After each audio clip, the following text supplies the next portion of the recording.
नमस्कार, मैं राम बुंदेला। मेरे YouTube चैनल पर आप सभी का स्वागत है। इस वक्त मैं ओरछा धाम में हूँ और ओरछा धाम के रुद्राणी बुंदेली कलाग्राम में यहाँ ओरछा लिटरेचर फेस्टिवल चल रहा है।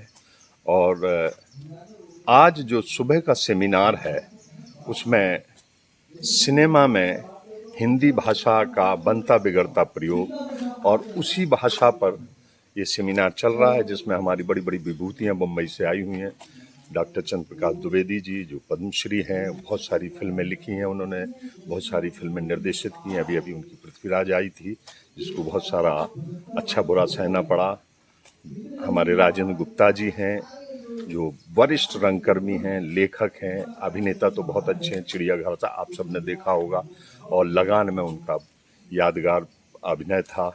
और हमारे यशपाल शर्मा जो हरियाणवी हैं और उनकी अभिव्यक्ति है हरियाणा की फिल्म बनाना, दादा लक्ष्मी, उस पर भी कुछ वो विचार रखेंगे। वही दादा लक्ष्मी आज शाम को यहाँ टपरा टाकीज में दिखाई जाएगी। सुष्मिता मुखर्जी जी जो हमारी भाभी भी हैं, जो लेखिका हैं, इंटरनेशनल अंग्रेजी की उनकी बहुत सारी किताबें छपी हैं और अभिनेत्री हैं और रंगकर्मी हैं। राजा बुंदेला जी समाज सेवी हैं, अभिनेता हैं, निर्देशक हैं। तो ऐसी बहुत सारी विभूतियाँ आज इस सेमिनार में मिलेंगी और उसी सेमिनार में मैं आपको ले चलता हूँ उनके। बहुत बहुत धन्यवाद। और ये बातचीत तो देखिए चलती रहेगी और ये ऐसा विषय है भाषा को लेकर कि हम यहाँ बिना कुछ खाए पिए भूखे प्यासे आज रात तक बात कर सकते हैं। गोस्वामी जी ने जब रामचरितमानस लिखा तो उसमें उन्होंने लिखा गरीब निवाज राम। गरीब निवाज राम कहते ही आज हमारे समाज का एक वर्ग जो है उसको लगेगा ये कैसे हो सकता है। गोस्वामी जी ने फारसी, तुर्की, अरबी और भारत की कई भाषाओं का, कई बोलियों के शब्द लिए हैं। आपको जानकर हैरानी होगी, राजस्थान से भी उन्होंने शब्द लिए हैं। तो वो एक ऐसा शिल्पकार है जो भाषा को गढ़ता है, क्योंकि भाषा उसकी जरूरत है। पर उससे ज्यादा बड़ी जरूरत यह है कि वो राम के चरित्र को देश तक ले जाए। उद्देश्य भी तय करता है कि किस प्रकार की भाषा। तो जब उनको देश के कोने कोने तक ले जानी है तो उन्होंने देश की तमाम भाषाओं के शब्द इस्तेमाल किए। और कई बार मुझे लगता है कि अभी प्रयोग और होंगे और होने चाहिए। इसलिए शुद्धता का हमारा जो बहुत आग्रह है, कई बार मैं कहता हूँ कि भाषा को लेकर हमारा शुद्धता का बहुत आग्रह है, लेकिन ये पहनावे को लेकर क्यों नहीं है? क्या हम अपने पहनावे में किसी तरह से हिंदू शब्द में इस्तेमाल करने में संकोच नहीं करता हूँ, रह गए हैं? क्या हमारे खान पान में आप किसी दिन एक सूची बनाइए कि आज आप जो खाना पीना कर रहे हैं उसमें कितने ऐसे पदार्थ हैं जो भारत के बाहर के हैं। आपको जानकर आश्चर्य होगा कि आप लगभग जो खा रहे हैं उसमें आधे से ज्यादा पदार्थ जो है वो भारत के बाहर के हैं, विदेशी मूल के हैं। आपका पहनावा विदेशी मूल का है। सुबह से शाम तक जो शब्द आप इस्तेमाल करते हैं वो विदेशी मूल के हैं। संक्षेप में संस्कृतियों का, सभ्यताओं का, भाषा का मिलन हमेशा होता रहा है, होना चाहिए। जैसा कबीर जी कहते हैं कि जो भाषा ठहर गई वो सड़ जाएगी। तो भाषा को अलग अलग भाग, आज जैसे अभी 14 सितंबर गया, अंग्रेजी भाषा का शब्दकोश जो है वो लगभग 10,000 शब्दों का है और हिंदी भाषा का जो शब्दकोश है वो लगभग 3 लाख शब्दों का है।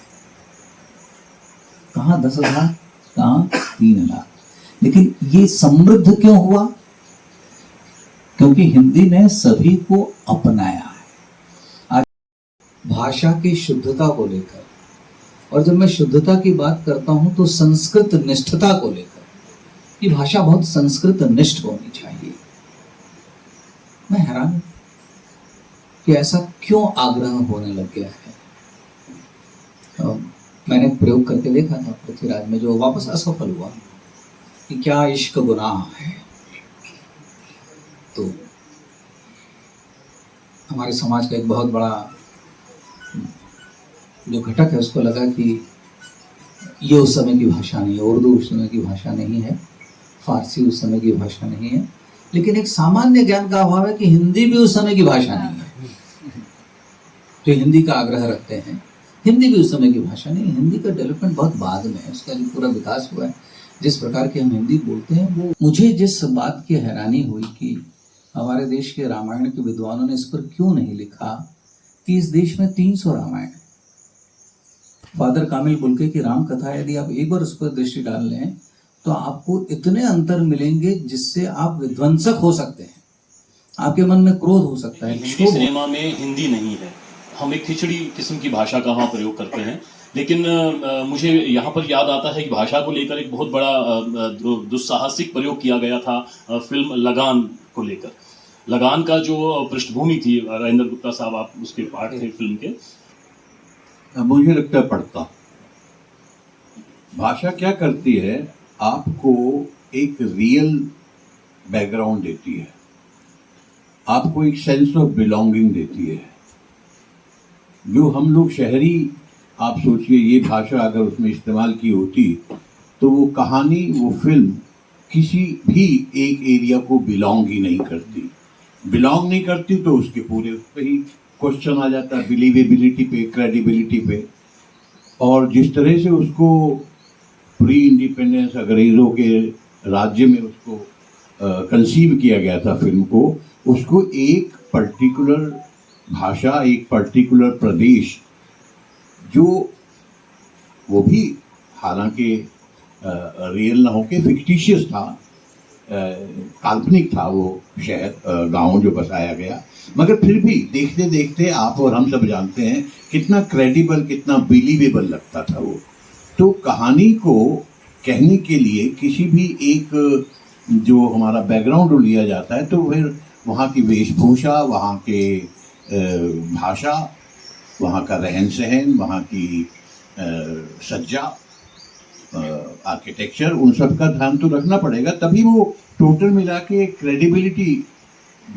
बदलाव आया है इस विधा में कि जो आपको स्क्रिप्ट दी जाती है या आपको जो संवाद डायलॉग शीट दी जाती है सेट पर, वो किस लैंग्वेज में रहती है, आपके अपने उसमें इनपुट्स क्या रहते हैं और कितना आप उसमें खुद को डालती हैं। बदलाव की जो बात है, जो लैंग्वेज की जो बात है, दीपक जी आपने जो पूछा जी कि प्रथम फिल्म बनाई थी राजा जी ने हमारी प्रोडक्शन हाउस ने बहुत पहले।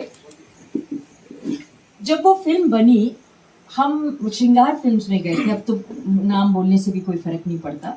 हम श्रृंगार फिल्म गए थे और हमने उनसे कहा था कि देखिए ये छोटी सी फिल्म है, और मैं ज़रा कलात्मक तरीके से मैंने उनको बोला कि सर ये मान लीजिए कि एक थाली है, उस थाली में बहुत टाइप ऑफ चिकन है, बहुत टाइप ऑफ मटन है, बहुत टाइप ऑफ चीज़ें हैं, हमने छोटा सा एक होलिस्टिक एक हरी चटनी परोसी है, तो प्लीज़ आप हमें परोस दीजिए।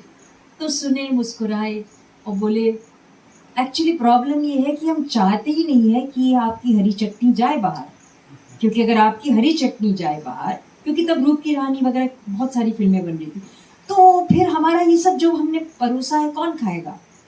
तो ये है भाषा की भी बात कि अगर हम लोगों ने जो सही चीज़ है, हालांकि films are pan Indian also, तो हमें बहुत सारी चीज़ें रखनी पड़ेंगी कि सिर्फ ये नॉर्थ बेल्ट की नहीं है। You have to know your audience, किसके लिए आप बना रहे हैं। पर अगर हम इस बात को माने कि लोएस्ट कॉमन डिनोमिनेटर जो है उसके पॉइंट ऑफ व्यू से अगर हम सिनेमा बनाएं तो वो एक टाइप ही बनेगा। जैसे पुराने ज़माने में एक आर्ट फिल्म था जो बहुत प्योर था, जैसे कि गुप्ता जी कह रहे थे, it is conducive to the environment जो बना रहे, जिस तरह की, जैसे राजा जी की कल फिल्म थी उसमें वो बुंदेलखंड की थी तो बुंदेलखंड ही थी, कोई सेट भी नहीं थी। पर अभी जो जवान है उसका तो कोई लॉजिक ही नहीं है, शोर अलग, सिरदर्द अलग, और बहुत उसको बताया जा रहा है कि हिट है, 4-10 5-10 लोग बैठते हैं, पर उन्होंने इतना उसको बना दिया है कि इट इज़ ऑल फेक। बहुत कुछ चीज़ें जो चल रही है, हालांकि आज हम लोग उस तरह से फिल्म की बात नहीं कर रहे हैं, पर वो मेरा मानना है कि आपको परोसनी चाहिए ग्रीन चटनी, और ये आर्टिस्ट का काम है कि you have to give your best, आपको जो ठीक लगते बनस्पत इसके कि आप वो कहे जो पब्लिक को चाहिए। अगर आप धीरे धीरे ग्रीन चटनी परोसोगे तो आप पब्लिक को बदल सकते हो, और यही तो गीता सार है। आई मीन जीवन में परिवर्तन ही तो लाना है, इसमें कोई बुराई नहीं है, but we have to go that route. I feel एक हिंदी का उपन्यास है, बहुत मशहूर, बहुत प्रसिद्ध, मुझे चांद चाहिए। अब डॉक्टर साहब जी में थे तो अब हमने कोशिश की कि साहब हमें भी कुछ काम मिले, बोले तुम्हें ऐसा काम दूंगा जो कोई और नहीं कर पाएगा। हम लोग साथ थे, सतीश कौशिक जो मरहूम हमारे साथ नहीं है, तो हमें उस उपन्यास पर 118 एपिसोड बनाने की बात हुई। मुझे जान चाहिए अपने आप में बहुत बहुत प्रसिद्ध उपन्यास है। सुरेंद्र वर्मा जी उसके लेखक, और सुरेंद्र वर्मा जी का तेवर ये था कि मेरे उसमें से एक शब्द भी नहीं बदला जाएगा। अब साहब देखिए, वहाँ पर एक मार्केटिंग का आदमी है काले, राजीव काले साहब थे। उसने कहा साहब हम वही दिखाएंगे, राहुल का हम वही दिखाएंगे जो बिकेगा। ये सुरेंद्र वर्मा कौन है, क्या वेद व्यास है जो हमारे बदल पाएंगे। आप मैं डायरेक्टर, रोज मैं जब जैसी 12-13 10-5 एपिसोड सबमिट करूँ, तुरंत मेरी क्लास हो जाए, अरे बुद्धिला जी क्या चला दिया आपने, ये ट्रैक तो काम ही नहीं कर रहा है, क्या बर्बाद कर दोगे यार हमको। मैंने कहा भाई साहब वो डायरेक्टर तो मैं हूँ, राइटर कोई। 2 घंटे हमने उनको वहाँ घुसड़ दिया उन ईपीओ के बीच में। डॉक्टर साहब नहीं थे, हमने डॉक्टर साहब से चर्चा भी नहीं की। 2 घंटे बाद आए, बोले भैया तुम हमें 35,000 देते रहना, जो भी तुम्हें करना हो करो उपन्यास। अल्टीमेटली वो उपन्यास की जो आगे की कहानी थी वो सुष्मिता ने लिखी, क्योंकि वो यही है। मैं आपसे दादा लक्ष्मी को लेकर खासतौर से जानना चाहूँगा कि हरियाणवी भाषा में क्या बीते समय में, क्योंकि आप हरियाणा से बिलोंग करते हैं, क्या हरियाणवी भाषा में बीते समय में बदलाव आए हैं पर्दे पर?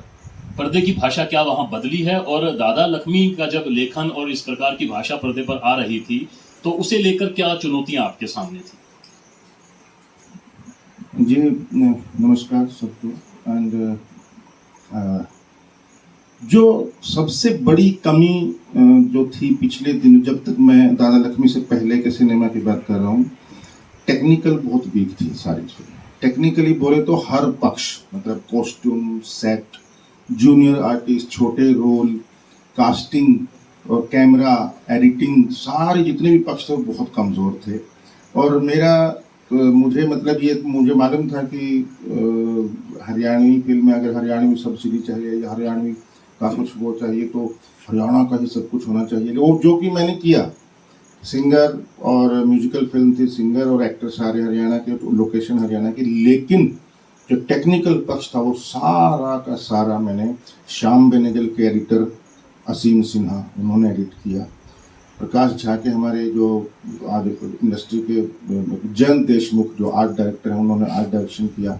माला डे जो रुदाली फिल्म की जो कॉस्ट्यूम डिजाइनर है, नेशनल अवार्ड विनर, सब, इवन मेकअप वाला भी जो ट्रैफिक सिग्नल का जिसको नेशनल अवार्ड मिला, अनिल पालांडे, उसको मैंने मेकअप के लिए चुना।